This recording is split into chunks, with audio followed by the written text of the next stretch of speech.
해군 3스타 제독의 딸인 사실을 숨기고 입대한 여군을 더러운 년이라고 부르면서 밧줄로 묶어 동해바다에 던진 선임 여군들이 그 사실을 알게 된 인물들로 인해 참교육을 당하고 개박살 나는 이야기입니다. 갓 임관한 강서연 하사는 동해의 아침 햇살처럼 빛나는 눈으로 자신 앞에 정박한 거대한 강철 선체를 올려다보았다. 대한민국 해군의 심장, 세종대왕함. 그녀가 앞으로 복무하게 될 첫 자대였다. 파도가 부두에 부딪혀 하얗게 부서지는 소리가 마치 그녀의 힘찬 심장 박동처럼 들렸다. 충성. 금일부로 세종대왕함에 전입을 명받은 하사 강서연입니다. 서연은 자신을 맞이하는 갑판사관 앞에서 쩌렁쩌렁한 목소리로 신고했다. 앳된 얼굴이었지만 그 안에는 해군으로서의 삶에 대한 순수한 열정과 단단한 각오가 서려 있었다. 그녀는 누구보다 대한민국 바다를 사랑했고 이지스 구축함의 일원이 된다는 사실에 가슴 벅찬 자부심을 느꼈다. 하지만 서연은 한 가지 비밀을 안고 있었다. 그녀의 아버지는 해군 내에서 살아있는 전설로 통하는 강철민 대장이었다. 별 3개를 단 해군작전 사령관. 아버지의 이름 앞에서는 모두가 숨을 죽였지만 서연은 그 후광을 철저히 거부했다. 그녀는 오직 자신의 힘으로 평범한 부사관 강서연으로 인정받고 싶었다. 그래서 입대 서류의 가족란에도 아버지의 직업을 자영업이라는 평범한 단어로 채워 넣었다. 서연의 직속 선임은 백진희 중사였다. 날카로운 눈매와 다부진 체격을 가진 그녀는 함내 여군 부사관들의 실질적인 리더였다. 처음 며칠간 백 중사는 서연에게 친절했다. 함내 생활의 규칙을 알려주고 어려운 점은 없는지 묻기도 했다. 서연은 그런 백 중사에게 존경심을 느끼며 빨리 적응해서 인정받는 후임이 되겠다고 다짐했다. 서연아, 군 생활이라는 게 별거 없어. 시키는 거 잘하고 예의 바르게 행동하고 눈치껏 하면 돼. 특히 여군들끼리는 더 똘똘 뭉쳐야 하고. 백 중사의 말에 서연은 힘차게 고개를 끄덕였다. 그러나 그 부드러운 미소 뒤에 도살인 시기와 질투의 그림자를 순수한 서연은 미처 알아채지 못했다. 변화는 서서히 하지만 분명하게 찾아왔다. 서연은 모든 훈련과 업무에서 뛰어난 성과를 보였다. 사격 훈련에서는 남군들을 압도하는 실력을 뽐냈고 복잡한 장비 매뉴얼도 밤을 새워가며 완벽하게 숙지했다. 함장과 기관장 같은 지휘관들은 대놓고 서연을 칭찬하기 시작했다. 강하사 아주 똘똘해. 물건이야 물건. 그 칭찬이 서연에게는 격려였지만 백진희에게는 날카로운 비수였다. 그녀는 자신이 수년간 노력해서 얻은 인정을 신참인 서연이 너무나 쉽게 빼앗아가는 것 같아 참을 수 없는 모멸감을 느꼈다. 백진희의 눈에 서연은 더 이상 싹싹한 후임이 아니었다. 자신의 자리를 위협하는 여우 같은 년, 어딘가 모르게 티나는 곱게 자란 년일 뿐이었다. 백진희는 자신을 따르는 몇몇 여군들과 함께 서연을 옥죄기 시작했다. 처음에는 사소한 트집이었다. 청소 상태가 불량하다며 모두 앞에서 면박을 주거나 보고서의 글씨체를 문제 삼아 수십 번을 다시 쓰게 했다. 서연은 자신의 부족함이라 생각하고 묵묵히 모든 지시를 따랐다. 밤늦게까지 갑판을 닫고 잠을 줄여가며 보고서를 수정했다. 어느 날 밤 서연이 고된 일과를 마치고 침실로 돌아왔을 때였다. 그녀의 관물대가 활짝 열려 있고 모든 물건이 바닥에 어지럽게 쏟아져 있었다. 그리고 그 위에는 누군가 일부러 쏟은 듯한 끈적한 주스가 얼룩져 있었다. 그 중앙에는 서연이 가장 아끼는 아버지와 함께 찍은 낡은 사진이 놓여 있었다. 서연은 떨리는 손으로 사진을 집어들었다. 사진 속 젊은 시절의 아버지는 해군 장교 정복을 입고 환하게 웃고 있었다. 그 옆에서 아버지의 모자를 쓰고 경례를 하던 어린 서연의 모습. 그녀가 해군의 꿈을 처음 품었던 순간이었다. 그때 등 뒤에서 차가운 목소리가 들려왔다. 꼴에 감성적이긴. 그런 거 간직할 시간에 걸레질이나 한 번 더 해. 함내가 온통 내 구정물 냄새로 진동하니까. 백진희였다. 그녀는 팔짱을 낀 채 경멸적인 시선으로 서연을 쏘아보고 있었다. 서연은 입술을 깨물었다. 분노와 서름이 치밀어 올랐지만 이것도 군 생활의 일부일 거야. 내가 더 잘하면 언젠가는 인정해 주실 거야. 라고 스스로를 다독이며 흩어진 짐들을 묵묵히 정리하기 시작했다. 그날 밤 서연은 잠들지 못했다. 차가운 동해의 밤바람이 함창을 두드렸다. 그녀는 아버지의 사진을 가만히 어루만지며 푸른 제복에 담긴 자신의 맹세를 다시 한번 되새겼다. 하지만 그녀는 알지 못했다. 자신을 향한 질투의 파도가 이제 막 시작되었을 뿐이며 곧 집채만 한 증오가 되어 자신을 집어삼키리라는 것을. 동해의 밤은 유난히 깊고 어두웠다. 세종대왕함이 동해에서 장기 전술 훈련에 돌입하면서 폐쇄된 공간 속 괴롭힘은 더욱 집요하고 잔인해졌다. 백진희와 그녀의 무리에게 강서연은 이제 완벽한 먹잇감이었다. 망망대해 위 그 누구도 서연의 비명을 들어줄 수 없는 완벽한 고립의 공간이었다. 가혹행위는 훈련이라는 이름으로 포장되었다. 한여름 땡볕 아래 서연은 몇 시간이고 가판 위에서 PT 체조를 해야 했다. 비 오듯 쏟아지는 땀에 눈을 뜰 수조차 없었지만 백진희는 물 한 모금 허락하지 않았다. 정신력이 빠져가지고. 해군 부사관이 이 정도에 쓰러져? 내 아비는 너 이러는 거 아냐? 백진희는 서연의 배경을 모름에도 그녀의 반듯한 태도와 어딘가 모를 기품을 곱게 자란 티로 단정하고 그 점을 집요하게 물고 늘어졌다. 어느 날은 기관실 정비를 하던 서연에게 뜨거운 기름이 튄 적이 있었다. 팔에 작은 화상을 입었지만 백진희는 의무실에 보내주기는커녕 오히려 서연의 부주의를 탓하며 얼차려를 주었다. 엄살은. 그 정도 상처는 침 바르면 낫는 거야. 여군 망신시키지 말고 똑바로 해. 서연의 팔에는 작은 흉터가 남았다. 밤마다 욱신거리는 상처를 부여잡고 서연은 수없이 되뇌었다. 나는 대한민국 해군이다. 무너지지 않는다. 하지만 그녀의 의지를 가장 밑바닥까지 끌어내린 사건은 따로 있었다. 함내 전체 대청소가 있던 날이었다. 백진희는 가장 힘들고 더러운 화장실 청소를 서연에게 맡겼다. 그것도 모자라 청소 도구 대신 칫솔 하나를 던져주었다. 이걸로 변기 안쪽까지 내 얼굴처럼 반짝반짝하게 닦아놔. 검사 맡으러 올 테니 먼지 한 톨이라도 나오면 각오해. 서연은 굴욕감에 얼굴이 화끈거렸지만 묵묵히 칫솔을 들고 화장실 칸으로 들어갔다. 역한 냄새 속에서 무릎을 꿇고 변기를 닦는 내내 눈물이 쏟아졌다. 내가 왜 이런 대접을 받아야 하지? 내가 뭘 그렇게 잘못했지? 한참을 그렇게 청소하고 있을 때 백진희가 자신의 무리들과 함께 화장실로 들어왔다. 그녀들은 팔짱을 낀 채 서연의 처참한 모습을 내려다보며 낄낄거렸다. 어머, 꼴 좀 봐. 아주 그림이 따로 없네. 자세 나오는데? 역시 강하사는 뭘 시켜도 잘해. 그때 백진희가 서연의 머리채를 거칠게 잡아챘다. 서연의 머리가 뒤로 젖혀지며 그녀의 눈이 변기 안을 향했다. 야, 강서연. 넌 어딘가 모르게 사람 짜증나게 하는 구정물 냄새가 나. 알아? 백진희는 서연의 귓가에 뱀처럼 속삭였다. 그리고는 옆에 있던 양동이에 담긴 구정물을 서연의 머리 위로 천천히 부었다. 차갑고 더러운 물이 서연의 얼굴과 군복을 적셨다. 더러운 년, 우리가 아주 깨끗하게 씻겨줄게.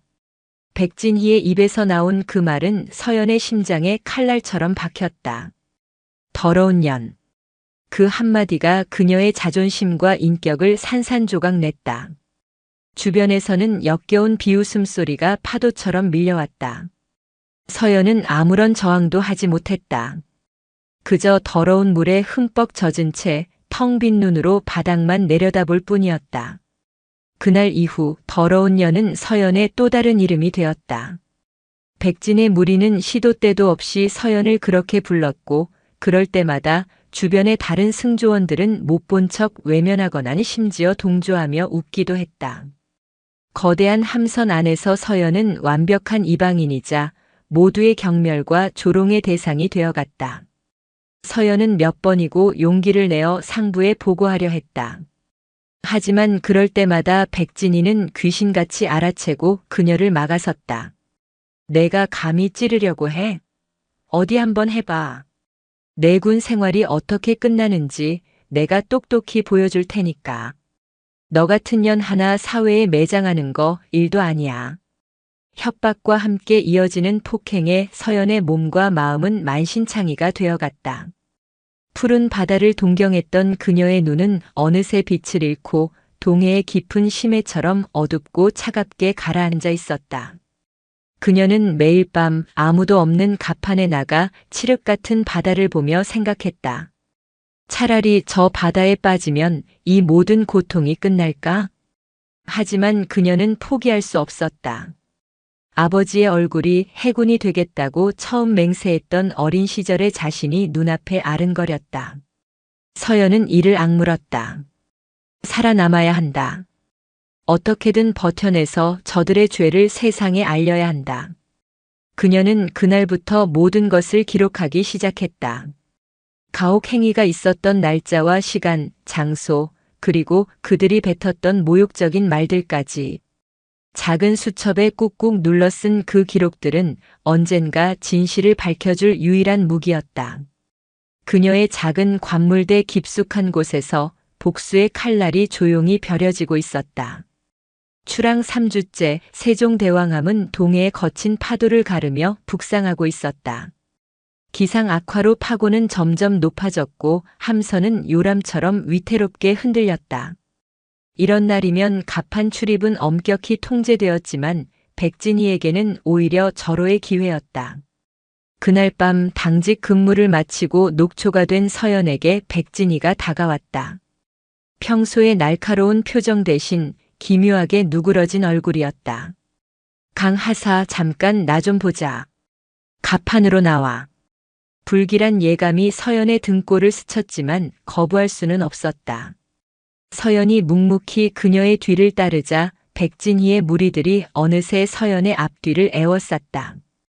그들의 손에는 두꺼운 밧줄과 청테이프가 들려 있었다.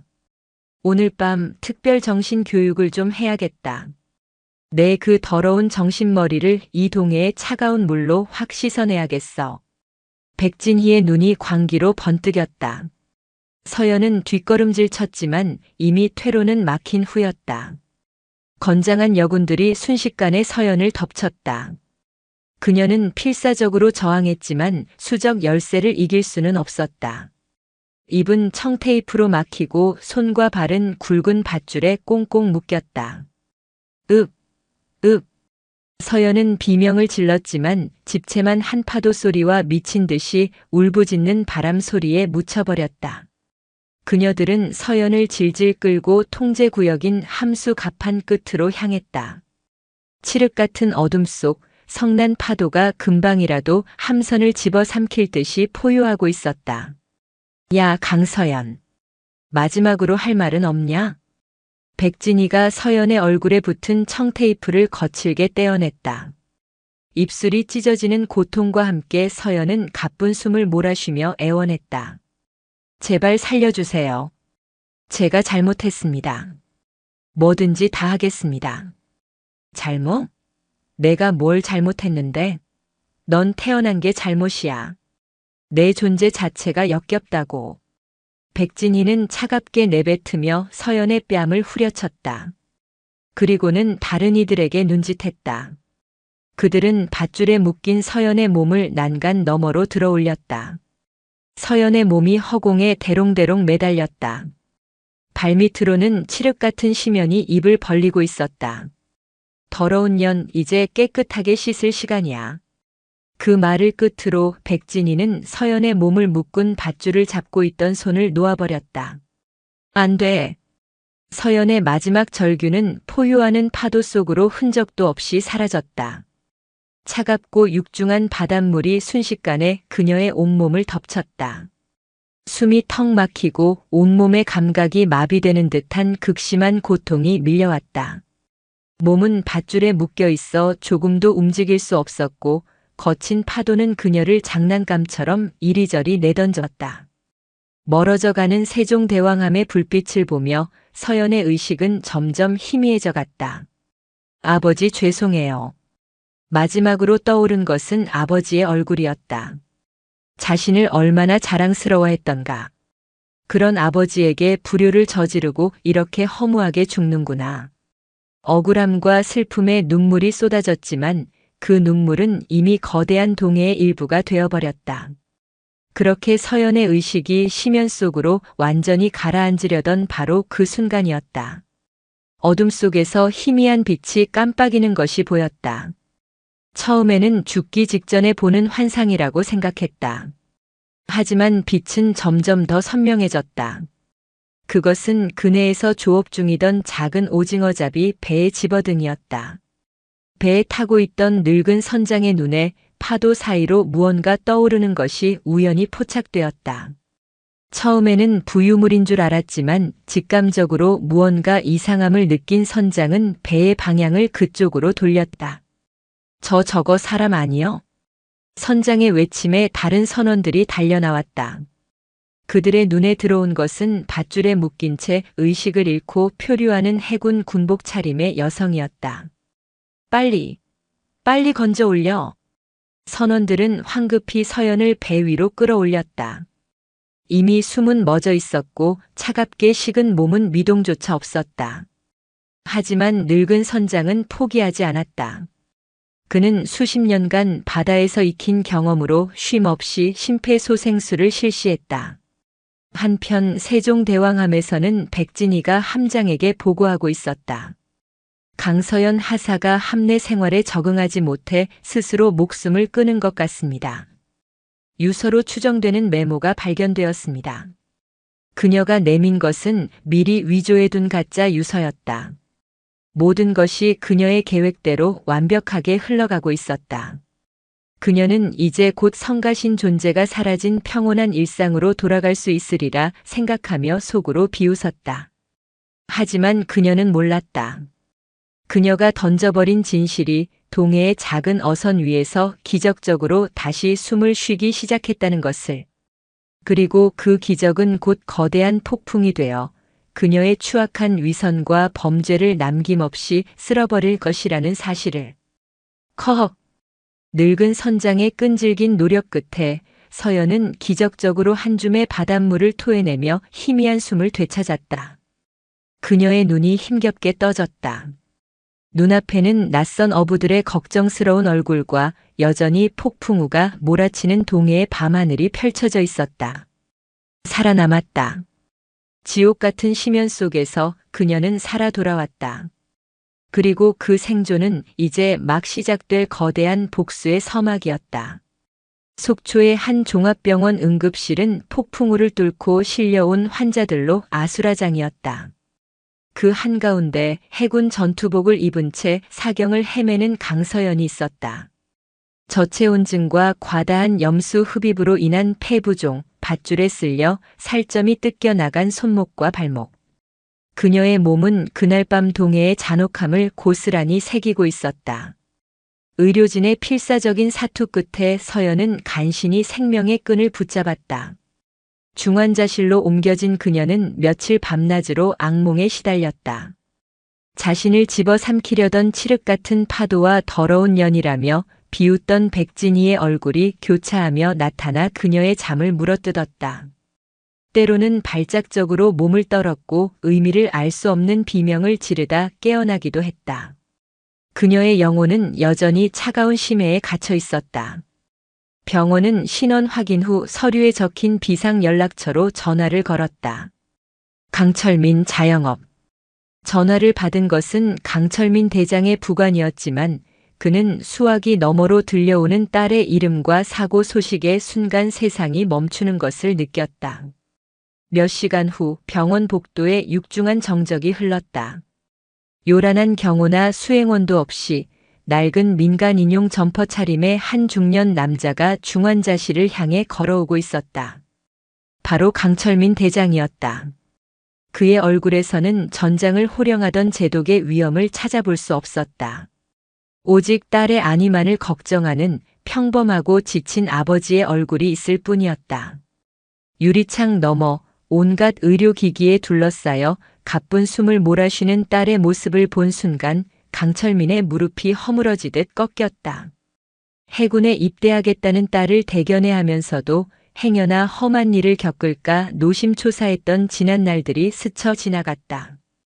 그는 조용히 주먹을 쥐었다. 손톱이 손바닥을 파고드는 고통이 느껴졌지만 딸이 겪었을 고통에 비하면 아무것도 아니었다. 그의 눈에서 조용히 그러나 뜨거운 눈물이 흘러내렸다. 대한민국 바다를 지키는 전설의 제독이 그 바다의 딸을 잃을 뻔했다는 사실에 온몸의 피가 역류하는 듯 했다. 서연이 의식을 되찾고 일반 병실로 옮겨진 것은 그로부터 사흘 뒤였다. 며칠 만에 수십 년은 늙어버린 아버지의 얼굴을 본 서연은 참았던 울음을 터뜨렸다. 아버지는 아무 말 없이 딸의 앙상한 손을 잡아줄 뿐이었다. 어느 정도 기력을 회복한 서연은 떨리는 목소리로 그동안 있었던 모든 일을 털어놓았다. 백진희의 첫 만남부터 시작된 교묘한 괴롭힘 훈련이라는 이름으로 자행된 구타와 가혹 행위, 그리고 더러운 년 씻겨줄게라며 자신의 머리에 구정물을 부었던 그날의 치욕까지. 마지막으로 자신을 밧줄로 묶어 동해에 던져버렸던 그 밤의 일을 이야기할 때는 공포로 온몸을 떨었다. 강철민은 딸의 이야기를 묵묵히 들었다. 그의 표정은 미동조차 없었지만 눈빛은 이미 분노를 넘어선 차가운 사리로 이글거리고 있었다. 서연은 자신의 관물대 깊숙한 곳에 숨겨둔 작은 수첩의 존재를 아버지에게 알렸다. 모든 가혹 행위의 날짜와 시간이 기록된 진실을 밝힐 유일한 열쇠였다. 서연의 이야기가 끝나자 강철민은 조용히 병실을 나섰다. 그는 복도 끝으로 가 딱 한 통의 전화를 걸었다. 상대는 국군 방첩 사령 부방첩사의 독사로 불리는 오지혁 소령이었다. 과거 강철민이 해군본부 정보작전 참모부장으로 재직하던 시절 그의 비범한 수사 능력을 알아보고 직접 발탁했던 인재였다. 오지혁에게 강철민은 단순한 상사를 넘어 은인이었다. 나 강철민이다. 지금 당장 속초로 와라. 내 딸이 죽을 뻔했다. 수화기 넘어 오지혁은 짧게 알겠습니다라고만 답했다. 그의 목소리에는 어떤 질문도 토도 달지 않는 절대적인 신뢰와 즉각적인 행동 의지가 담겨 있었다. 강철민은 전화를 끊고 병원 창밖으로 보이는 동해를 바라보았다. 평생을 사랑하고 지켜온 바다였지만 지금 그의 눈에 비친 바다는 딸을 삼키려 했던 거대한 괴물일 뿐이었다.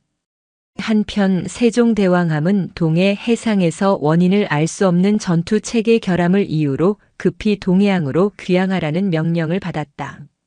함내 분위기는 뒤숭숭했다. 강서연 하사가 적응 문제로 자살을 기도했다는 소문이 파다했다. 백진희는 자신의 계획이 완벽하게 성공했다고 믿으며 내심 안도의 한숨을 내쉬었다.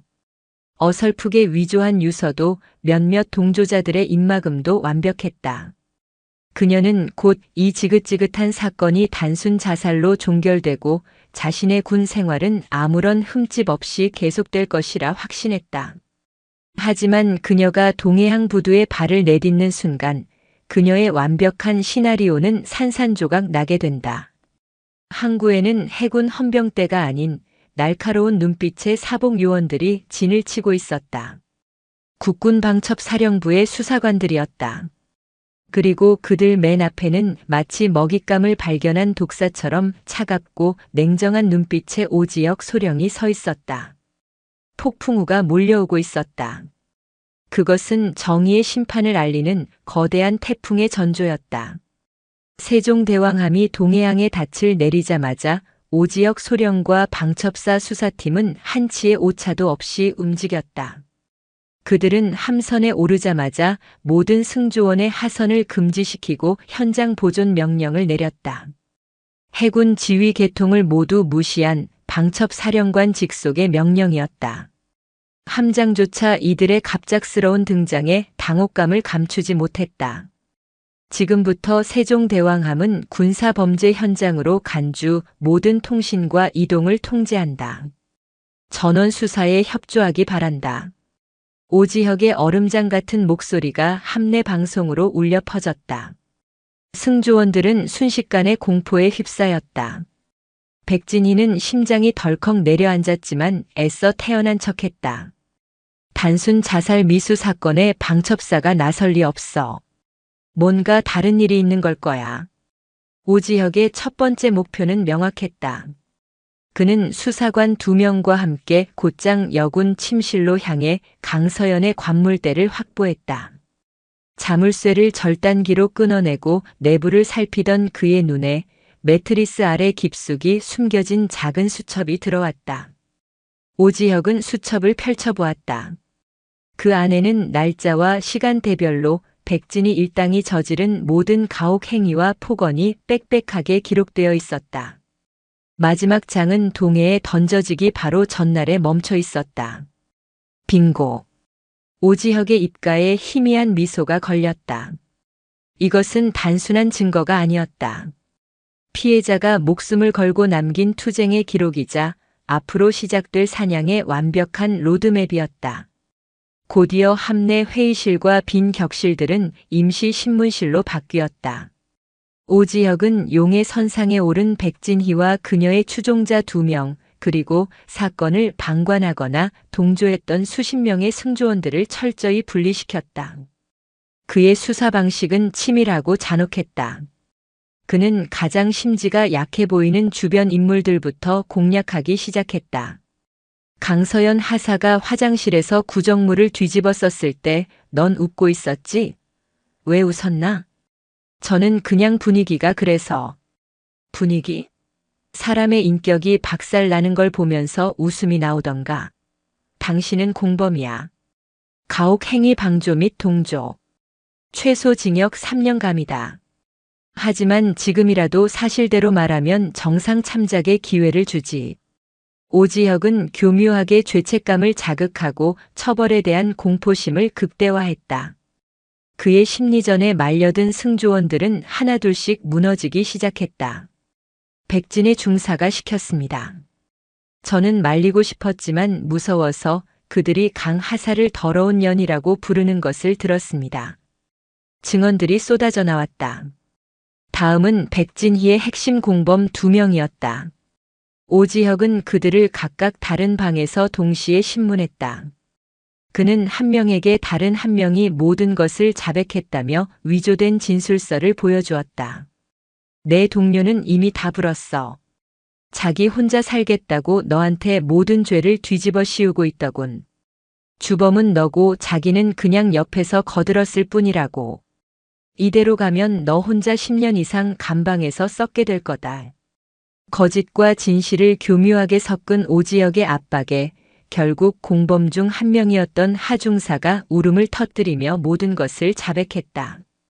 그녀는 백진희의 주도하에 어떻게 서연을 괴롭혔는지, 그리고 마지막 날 밤 어떻게 밧줄로 묶어 바다에 던졌는지 상세하게 진술했다. 마지막으로 남은 것은 주범 백진희였다. 그녀는 신문실에 들어와서도 여전히 뻔뻔하고 당당했다. 강서연은 원래부터 정신적으로 문제가 많은 애였습니다. 제가 엄하게 대한 건 사실이지만 다 후임을 위한 교육 차원이었습니다. 자살 소동은 자신의 나약함을 감추려는 쇼에 불과합니다. 오지혁은 아무 말 없이 그녀가 내뱉는 거짓말들을 들으며 서류를 검토할 뿐이었다. 백진희의 오만함이 극에 달했을 때 오지혁은 조용히 녹음기 하나를 테이블 위에 올려놓았다. 이건 내 공범 하중사의 진술 녹음 파일이다. 들어볼 텐가? 백진희의 얼굴이 순간 굳어졌다. 오지혁은 멈추지 않고 다른 증거들을 하나씩 꺼내 보였다. 수십 명의 동료들이 서명한 진술서, 그리고 강서연의 피 묻은 수첩. 이 수첩에는 내가 저지른 모든 범죄가 날짜별로 기록되어 있더군. 아주 꼼꼼하게 말이야. 더러운 년 씻겨줄게. 이런 말까지 그대로 적혀 있어. 이제 내가 할 말은 딱 하나뿐인 것 같은데. 백진이는 여전히 입술을 깨물며 버텼다. 그녀는 증거가 명백해도 윗선에 연줄이 있는 자신이 어떻게든 빠져나갈 수 있으리라 믿었다. 그때 강철민 대장은 또 다른 움직임을 시작했다. 그는 해군 법무실의 얼음 마녀로 불리는 윤지수 대위에게 연락했다. 해군 사관학교 수석 졸업의 최연소 군법무관 임용 기록을 가진 타협을 모르는 원칙주의자였다. 윤 대위, 내 딸의 사건을 맡아주게. 가해자들에게 법이 허용하는 가장 무거운 처벌을 내리게 만들고 싶네. 자네라면 할 수 있겠지. 윤지수 대위는 강철민의 목소리에 담긴 비통함과 분노를 읽었다. 그녀는 짧게 답했다. 제동님, 제 모든 것을 걸고 그 쓰레기들을 군복 벗겨 법정에 세우겠습니다. 아니, 사람으로서 다시는 사회에 발붙이지 못하게 만들겠습니다. 이제 사냥의 덫은 거의 완성되었다. 방첩사의 날카로운 창과 법무실의 단단한 방패가 백진희의 숨통을 조여오고 있었다. 그녀는 자신이 건드린 상대가 누구인지, 그리고 그 뒤에 얼마나 무서운 힘이 움직이고 있는지 전혀 깨닫지 못한 채 마지막 발악을 준비하고 있었다. 백진희는 모든 증언을 부인하며 최후의 발악을 했다. 그녀는 자신의 아버지가 해군 본부의 고위 군무원이며 아는 국회의원도 많다며 오히려 오지혁을 협박했다. 오소령, 당신 지금 줄 잘못 썼어. 나 하나 건드리려다 당신 군 생활이 끝장날 수도 있다고. 오지혁은 코웃음 쳤다. 그는 이런 부류의 인간들을 수없이 봐왔다. 자신의 권력과 배경을 방패 삼아 죄를 회피하려는 추악한 군상들. 하지만 이번 상대는 보통 인물이 아니었다. 대한민국 해군을 상징하는 제독의 딸이었다. 백진희가 믿는 연줄 따위는 강철민 대장의 이름 앞에서는 거미줄처럼 하찮은 것이었다. 아직도 상황 파악이 안 되나? 좋아, 내 눈으로 직접 확인하게 해주지. 오지혁은 수사팀에게 무언가를 지시했다. 잠시 후 신문실의 대형 모니터가 켜졌다. 수사팀이 함선의 모든 CCTV 영상을 분석하던 중 기적적으로 찾아낸 영상이었다. 함수 갑판을 비추는 카메라는 폭풍으로 인해 고장난 것으로 보고되었지만 파도의 충격으로 전력이 잠시 복구되면서 결정적인 순간을 단편적으로 녹화했던 것이다. 화질은 엉망이었고 거친 바람 소리 때문에 음성도 깨끗하지 않았다. 하지만 영상 속 내용은 누가 봐도 명백했다. 여러 명의 여군들이 한 명을 붙잡고 격렬하게 저항하는 모습, 그리고 그를 난간 너머로 던져버리는 충격적인 장면이 고스란히 담겨 있었다. 백진희의 얼굴이 새하얗게 질렸다. 손과 발이 사시나무처럼 떨리기 시작했다. 조작이야, 이건 조작된 영상이야. 조작? 오지혁은 비웃으며 영상 분석 전문가의 소견서를 그녀 앞에 던졌다. 국과수 최고의 전문가들이 복원한 영상이다. 단 1%의 조작도 없다는 감정 결과서와 함께. 아, 그리고 아주 흥미로운 소리도 복원해냈지. 들어볼까? 오지혁이 음성 증폭 프로그램을 가동시키자 미친 듯한 바람 소리를 뚫고 날카로운 목소리가 신문실을 갈랐다. 더러운 년 이제 깨끗하게 씻을 시간이야. 그것은 명백히 백진이 자신의 목소리였다. 자신이 서연에게 내뱉었던 저주의 말이 이제는 자신의 목을 겨누는 비수가 되어 돌아왔다. 백진희는 비명을 지르며 자신의 귀를 막았다. 완벽하다고 믿었던 범죄의 증거가 눈앞에 재생되는 순간 그녀의 마지막 이성의 끈이 끊어지고 말았다. 그녀는 테이블 위로 쓰러지며 발작적인 울음을 터뜨렸다. 오만과 거짓으로 쌓아 올린 성이 와르르 무너져 내렸다. 내가 안 그랬어. 제가 먼저 나를 무시했단 말이야. 으흐흑 살려주세요. 제발 살려주세요. 추악한 변명과 뒤늦은 애원이 뒤섞인 그녀의 절규는 자신의 죄를 인정하는 처절한 자백일 뿐이었다. 오지혁은 차가운 눈으로 그녀를 내려다보며 수사관들에게 명령했다. 체포해. 백진희와 공범들은 그 자리에서 수갑이 채워져 연행되었다. 이 소식은 함내는 물론 해군 전체를 발칵 뒤집어 놓았다. 신참 하사의 자살 미수 사건이 선임들의 잔혹한 살인 미수 사건으로 밝혀지자 모두가 경악했다. 사건을 축소 은폐하려 했던 함선의 간부들 역시 줄줄이 직위 해제되어 조사를 받게 되었다. 병실에서 뉴스를 통해 이 소식을 접한 서연은 조용히 눈물을 흘렸다. 그것은 기쁨의 눈물이라기보다는 지옥 같았던 시간을 견뎌낸 자신에 대한 연민과 이제야 진실이 밝혀지기 시작했다는 안도감이 뒤섞인 눈물이었다. 그녀의 곁을 지키던 강철민 대장이 딸의 어깨를 가만히 감싸 안았다. 서연아, 아직 끝난 게 아니다. 이제 시작이야. 저들을 법정에 세워 정당한 죗값을 치르게 해야지. 너는 증인으로 당당히 서야 한다. 할 수 있겠니? 서연은 눈물을 닦고 아버지를 바라보았다. 그녀의 눈은 더 이상 공포와 절망으로 흔들리지 않았다. 차가운 분노와 단단한 결의가 그 자리를 채우고 있었다. 그녀는 더 이상 나약한 피해자가 아니었다. 거친 파도와 싸워 이기고 돌아온 강인한 생존자였다. 내 아버지. 할 수 있어요. 아니, 반드시 해낼 거예요. 제복의 명예를 더럽힌 저들을 제 손으로 심판받게 만들겠습니다. 그녀의 목소리에는 해군 제독인 아버지의 강철 같은 의지가 그대로 담겨 있었다. 이제 전쟁의 서막이 올랐다. 법정이라는 또 다른 전장에서 진실과 거짓의 마지막 전투가 벌어지게 될 것이었다. 서연은 그 전투의 가장 중요한 증인이자 가장 강력한 무기였다. 충청남도 계룡시 대한민국 3군 통합본부가 위치한 계룡대 내의 군사법원은 그 어느 때보다 무거운 공기로 가득 차 있었다. 해군을 뒤흔든 세종대왕함 살인 미수 사건의 첫 공판이 열리는 날이었다. 법정 방청석은 해군의 고위 장성들과 법무관들, 그리고 엄격한 통제하에 입장이 허락된 소수의 기자들로 빈틈이 없었다. 방청석 맨 앞줄 강철민 대장은 해군 제독의 위엄을 상징하는 백색 정복 대신 몸에 맞지 않는 낡은 검은색 정장을 입고 앉아 있었다. 그는 계급장을 뗀 채 오직 피해자의 아버지로서 이 자리에 섰다. 하지만 그의 존재만으로도 법정 전체에는 보이지 않는 거대한 압력이 흐르고 있었다. 그의 침묵은 그 어떤 고함보다도 무겁게 피고인들의 숨통을 옥죄었다. 피고인석에는 군복 대신 수의를 입은 백진희와 2명의 공범이 고개를 숙인 채 앉아 있었다. 그들의 옆에는 백진희의 집안이 거액을 들여 선임한 군 형사사건 전문의 베테랑 민간인 변호사가 날카로운 눈으로 서류를 검토하고 있었다. 재판장이 입정하고 곧이어 군 검찰 측의 얼음마녀 윤지수 대위가 자리에서 일어났다.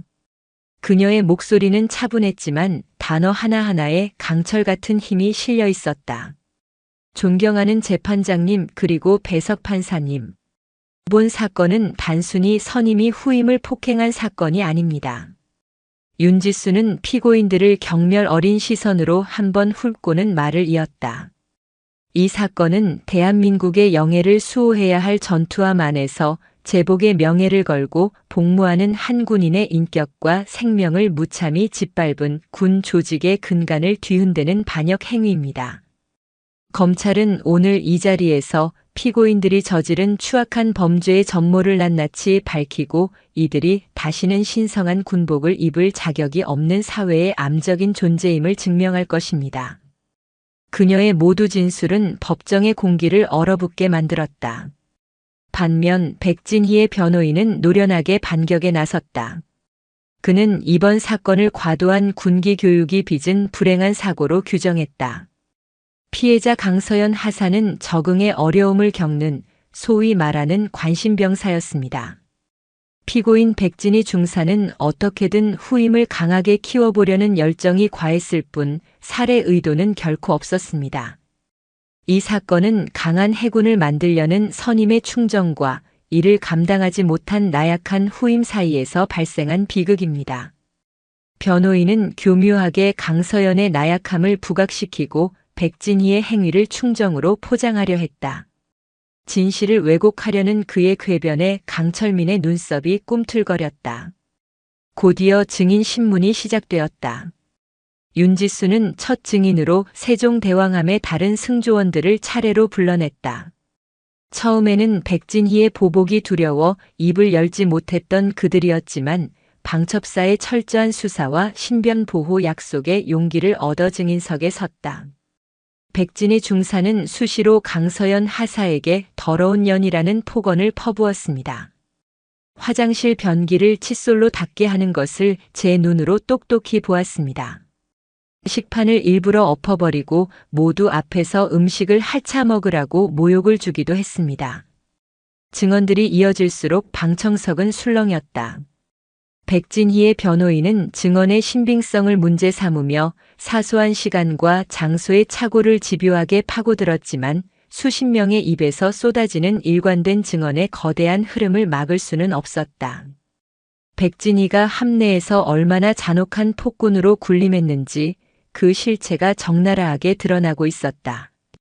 그리고 마침내 재판장이 다음 증인을 호명했다. 검찰 측 증인 강서연 하사. 증인석으로 나오십시오.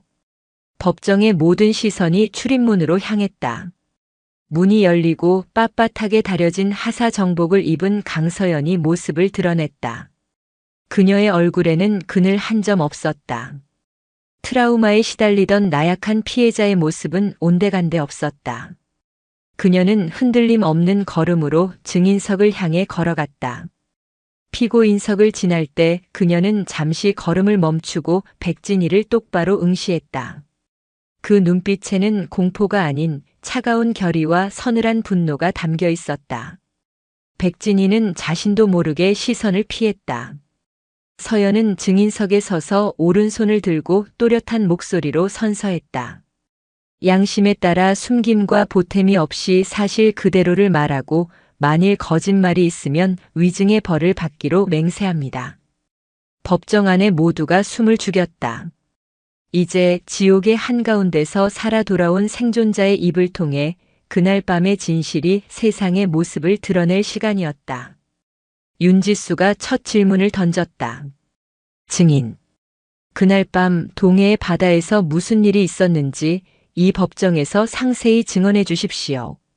서연은 고개를 끄덕이고 마침내 입을 열었다. 강서연의 증언은 충격적일 정도로 침착하고 상세했다. 그녀는 감정에 호소하거나 눈물을 보이지 않았다. 대신 로봇처럼 정확하게 그날의 기억을 복기해 나갔다. 폭풍우가 몰아치던 가판의 바람 냄새, 밧줄이 손목을 파고들던 감촉, 청테이프의 입술이 찢어지던 고통, 그리고 자신을 바다로 밀어넣으며 더러운 년 씻겨줄게라고 속삭이던 백진희의 목소리까지. 그녀의 담담한 증언은 오히려 그날의 참상을 더욱 극적으로 느끼게 했고 법정은 깊은 침묵에 빠져들었다. 서연은 증거물로 자신의 비밀 수첩을 제출했다. 윤지수는 그 수첩의 일부를 직접 낭독했다.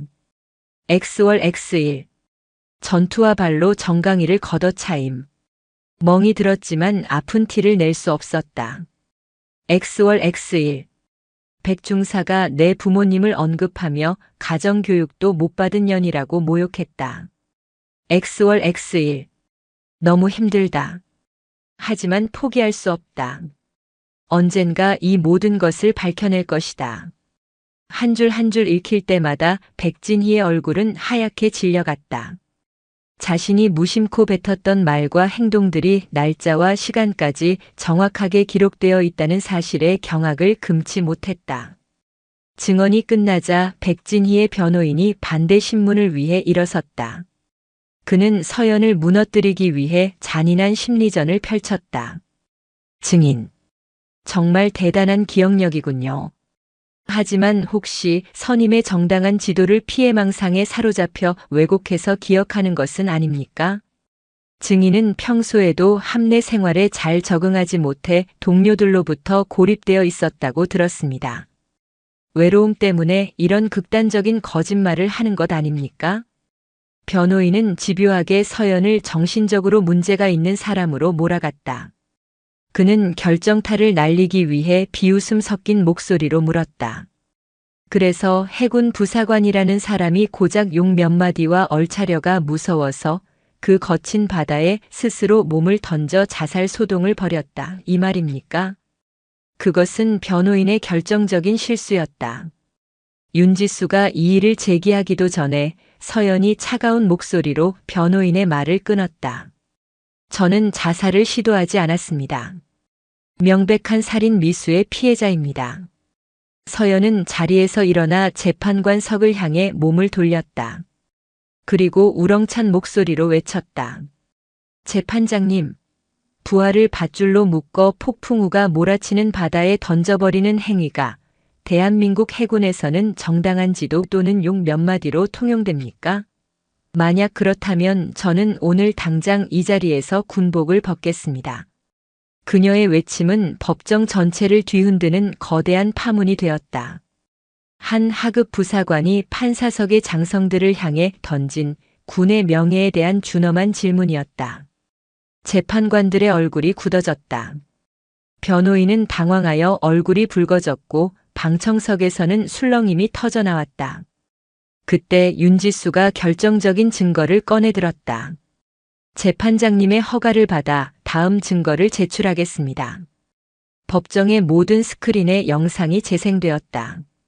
오지혁 소령이 기적적으로 복원해낸 그날 밤의 CCTV 영상이었다. 비록 화질은 거칠었지만 여러 명이 한 명을 난간 너머로 던지는 장면은 누구도 부인할 수 없는 명백한 증거였다. 그리고 마침내 바람 소리를 뚫고 복원된 백진희의 목소리가 법정 전체에 울려 퍼졌다.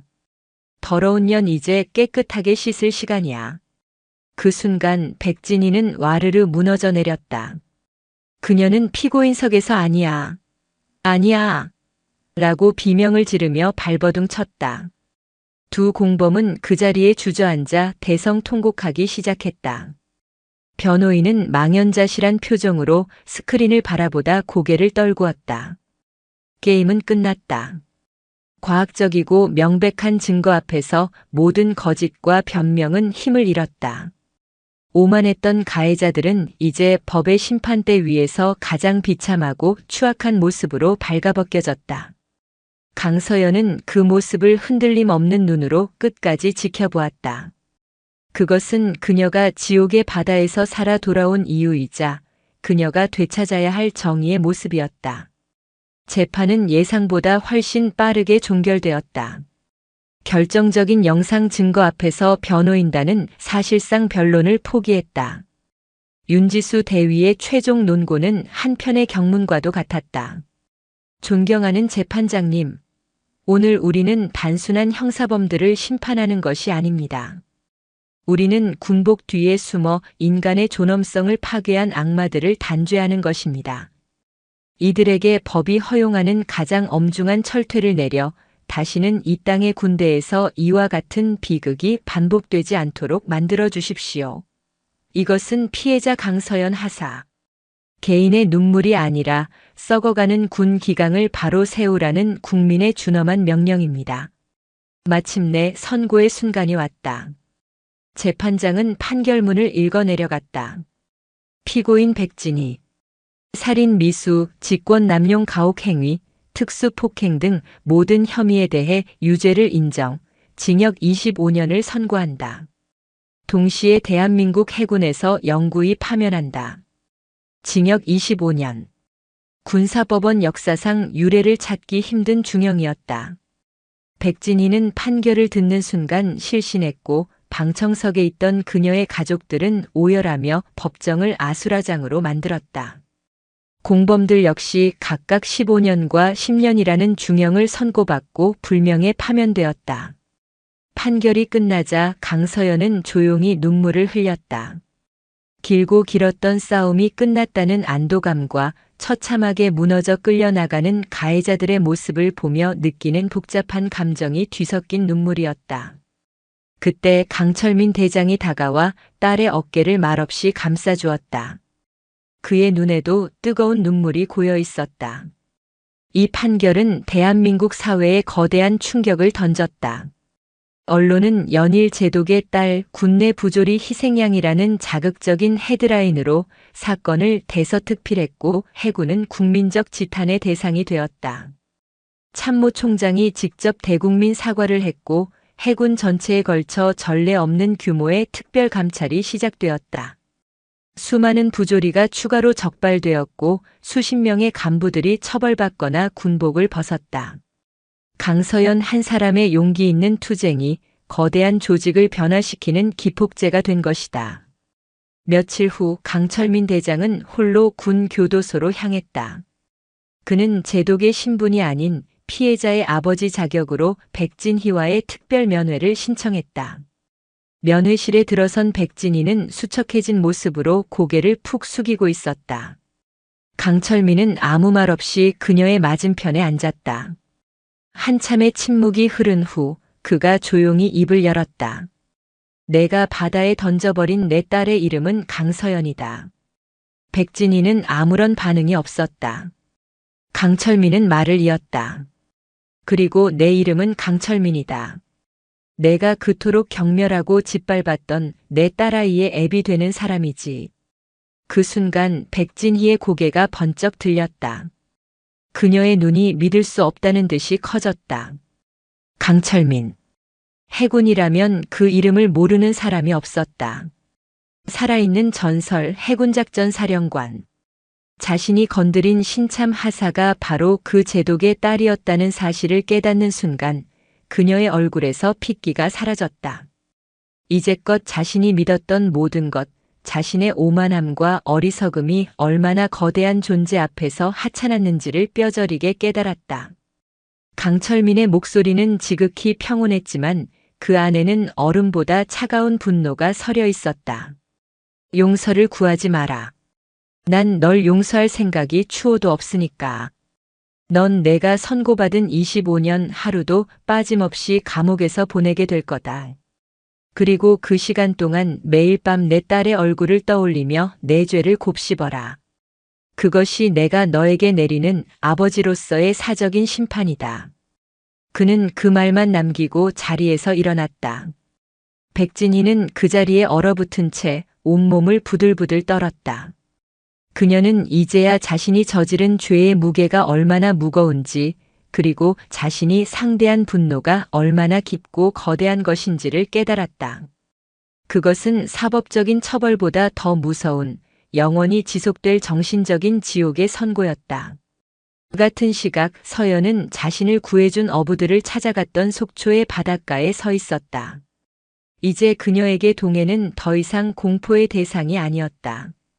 시련을 이겨낸 상징이자 새로운 시작을 의미하는 희망의 바다였다. 그녀는 곁에 선 아버지에게 말했다.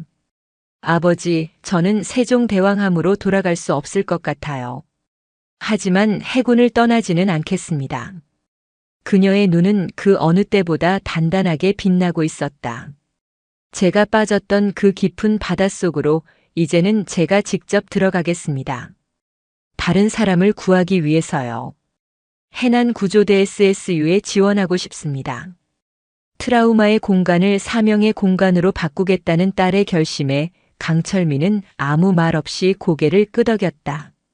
그의 얼굴에 비로소 희미한 미소가 떠올랐다. 파도에 깎이고 모래에 부딪혀 더욱 단단해진 조약돌처럼 그의 딸은 고통의 시간을 이겨내고 진정한 강철의 전사로 다시 태어나고 있었다. 그녀의 길고 어두웠던 전쟁은 끝났다. 이제 새로운 사명이 그녀를 기다리고 있었다. 그로부터 몇 년의 시간이 흘렀다. 대한민국 해군 특수전전단 UDTSEAL과 함께 해군 최정예 특수부대로 꼽히는 해난구조전대 SSU. 바다의 119라 불리는 이곳의 훈련 과정은 지옥주라는 이름만으로도 그 악명을 짐작게 했다. 강서연은 그 지옥의 문을 스스로 열고 들어갔다. 그녀에게 SSU 훈련은 단순한 육체적 도전이 아니었다. 그것은 자신의 가장 깊은 트라우마와 정면으로 마주하는 처절한 심리전이었다. 칠흑 같은 바닷속으로 잠수할 때마다 몇 년 전 그날 밤의 공포가 망령처럼 되살아났다. 손발을 옥죄던 밧줄의 감촉, 폐를 찢는 듯한 바닷물의 고통, 멀어져 가던 세종대왕암의 불빛. 교관들은 그녀의 한계를 시험하기 위해 수중에서 공기통을 빼앗고 시야를 가렸지만 그 어떤 훈련도 그녀가 겪었던 실제 죽음의 공포보다 더 가혹할 수는 없었다. 동기들은 하나둘씩 포기하고 떠나갔다. 하지만 서연은 버텼다. 그녀는 공포가 엄습할 때마다 눈을 감고 생각했다. 나는 이곳에서 죽지 않았다. 나는 살아남았다. 그녀는 트라우마를 지우려 하지 않았다. 오히려 그것을 자신의 일부로 받아들였다. 그 끔찍했던 기억은 역설적으로 그녀를 누구보다 강하게 만들었다. 물에 대한 공포를 아는 자만이 물에 빠진 자의 절박함을 진정으로 이해할 수 있었다. 훈련을 총괄하던 살아있는 SSU의 전설 원태산 원사는 처음에는 서연을 탐탁지 않게 여겼다. 제독의 딸이라는 배경이 편견을 갖게 했다. 하지만 그는 곧 자신의 생각이 틀렸음을 깨달았다. 서연의 눈에는 온실 속 화초의 나약함이 아니라 지옥의 불길 속에서 단련된 강철의 의지가 서려 있었다. 어느 날 밤 극한의 저체온증을 견디는 훈련 중 원 원사는 탈진 직전에 서연에게 조용히 물었다. 강 중사, 너는 왜 이 길을 가려고 하나? 너 정도 배경이면 얼마든지 편한 길을 갈 수 있었을 텐데. 서연은 얼어붙은 입술을 힘겹게 움직여 답했다. 바다가 제게서 많은 것을 앗아갔습니다. 그래서 이제는 제가 바다로부터 되찾아오려고 합니다. 목숨을 희망을 말입니다. 그날 이후 원 원사는 서연의 가장 든든한 조력자이자 스승이 되어 주었다. 그는 서연에게 말했다. 바다의 무언가를 빼앗겨 본 자만이 바다로부터 무언가를 되찾아올 자격이 있다. 내 상처는 너의 약점이 아니라 가장 강력한 무기가 될 것이다. 마침내 서연은 혹독한 훈련 과정을 모두 수료하고 SSU의 상징인 황금빛 잠수 헬멧을 수여받았다. 그녀는 더 이상 과거에 상처 입은 피해자가 아니었다. 심해의 압력과 어둠을 이겨낸 대한민국 최고의 심해 잠수사 강서연 중사로 다시 태어났다. 그리고 운명처럼 그녀가 진정한 시험대에 오를 날이 찾아왔다. 동해 울릉도 근해에서 훈련 중이던 손원 1급 잠수함 한 척이 원인 미상의 화재로 심각한 손상을 입고 해저 150m 깊이에 좌초하는 사고가 발생했다. 수십 명의 승조원이 잠수함 내에 갇힌 국가적인 재난 상황이었다. 즉시 SSU의 긴급 출동 명령이 떨어졌고 서연이 포함된 최정예 구조팀이 현장으로 급파되었다. 현장은 아비규환이었다. 거친 파도와 예측 불가능한 조류가 구조 작업을 방해했다. 구조의 유일한 희망은 심해 구조잠 수정 DSRV를 좌초된 잠수함의 탈출 해치에 도킹시키는 것뿐이었다. 현재 조류가 너무 강해. 가장 숙련된 다이버가 필요하다. 누가 가겠나? 작전 지휘관의 말에 서연이 한치의 망설임도 없이 앞으로 나섰다. 제가 가겠습니다. 서연은 육중한 심해 잠수 장비를 착용하고 어둠이 지배하는 심연 속으로 몸을 던졌다. 그곳은 그녀가 죽음의 문턱까지 갔던 바로 그 동해의 바닷속이었다. 하지만 이제 그녀의 마음속에는 두려움 대신 구해야 할 생명이 있다는 사명감만이 가득했다. 가느다란 조명 하나에 의지한 채 깊은 바닷속으로 하강하는 동안 세상의 모든 소음이 사라지고 오직 자신의 거친 숨소리와 심장박동만이 들려왔다. 마침내 해저에 가라앉은 거대한 잠수함의 선체가 시야에 들어왔다. 화재의 상흔으로 검게 그을린 모습이 마치 거대한 고래의 시체처럼 보였다. 서연은 유도 케이블을 설치하기 위해 탈출 해치로 접근했다. 바로 그때 예상치 못한 난관에 부딪혔다. 화재의 충격으로 잠수함의 구조물 일부가 휘어져 탈출 해치를 막고 있었다. 이대로는 DSRV가 도킹할 수 없는 상황이었다. 여기는 알파. 해치 접근 불가. 구조물 파손으로 진입로 막혀 있음. 서연의 보고에 지상 통제실은 침묵에 빠졌다. 절단 장비를 가져와 장애물을 제거하려면 너무 많은 시간이 걸렸다. 잠수함 내의 산소는 시시각각 고갈되고 있었다. 그 순간 잠수함 내부에서 희미하게 탕탕탕 하고 선체를 두드리는 소리가 들려왔다. 아직 살아있다는, 살고 싶다는 필사적인 신호였다. 서연은 결단을 내렸다. 통제실. 현 시간부로 단독 행동에 들어간다. 유압 절단기로 장애물 제거 작업 실시. DSRV는 인근에서 대기 바람. 그것은 지극히 위험한 결정이었다. 깊은 수심에서 무리한 작업을 하다가는 잠수병에 걸리거나 산소 부족으로 자신의 목숨까지 위험해질 수 있었다. 안 된다, 강 중사. 너무 위험해. 통제실의 만류에도 서연은 자신의 판단을 밀어붙였다. 그녀는 휴대용 유압 절단기를 작동시켜 휘어진 철판을 잘라내기 시작했다. 엄청난 수압 속에서 육중한 장비를 다루는 것은 상상을 초월하는 고역이었다. 온몸의 근육이 비명을 질렀고 숨이 턱까지 차올랐다. 그녀의 헬멧 속 시야가 흐려졌다. 몇 년 전 자신을 덮쳤던 그날 밤의 절망감이 다시금 엄습했다. 포기할까? 그때 다시 한번 잠수함 내부에서 들려오는 희미한 망치 소리가 그녀의 정신을 번쩍 들게 했다. 그 소리는 단순한 소음이 아니었다. 그것은 과거 아무도 자신의 비명을 들어주지 않던 바다에서 절규하던 자기 자신의 목소리였다. 아니, 포기하지 않아. 절대로. 서연은 남은 모든 힘을 끌어모아 절단기의 레버를 당겼다. 끼익 하는 굉음과 함께 마침내 장애물이 잘려나가며 DSRV가 도킹할 수 있는 공간이 확보되었다. 구조는 성공적으로 이루어졌다. 잠수함에 갇혀있던 모든 승조원이 기적적으로 생還했다. 서연은 마지막까지 현장에 남아 모든 승조원이 DSRV로 옮겨 타는 것을 확인하고서야 수면 위로 복귀했다. 갑판 위로 올라온 그녀가 헬멧을 벗자 동료들의 우레와 같은 함성과 박수가 쏟아졌다. 구조된 승조원들은 그녀 앞에 몰려와 눈물을 흘리며 감사를 표했다. 그들 중 앳된 얼굴의 한 하사가 서연의 손을 붙잡고 울먹이며 말했다. 감사합니다. 정말 감사합니다. 죽는 줄 알았습니다. 서연은 그 하사의 얼굴에서 어쩔 줄 몰라 하며 절망에 빠져있던 과거 자신의 모습을 보았다. 그녀는 부드럽게 미소 지으며 하사의 어깨를 두드려 주었다. 괜찮습니다. 이제 안전합니다. 그것이 저희의 임무니까요. 모든 작전이 끝나고 동해의 수평선 위로 장엄한 일출이 시작되고 있었다. 서연은 구조함 갑판에 서서 떠오르는 태양을 바라보았다. 그때 누군가 그녀에게 다가와 따뜻한 담요를 덮어주었다. 아버지 강철민 대장이었다. 그는 비공식적으로 현장을 찾아 딸의 영웅적인 활약을 모두 지켜보고 있었다. 자랑스럽구나, 내 딸. 아버지는 더 이상 많은 말을 하지 않았다.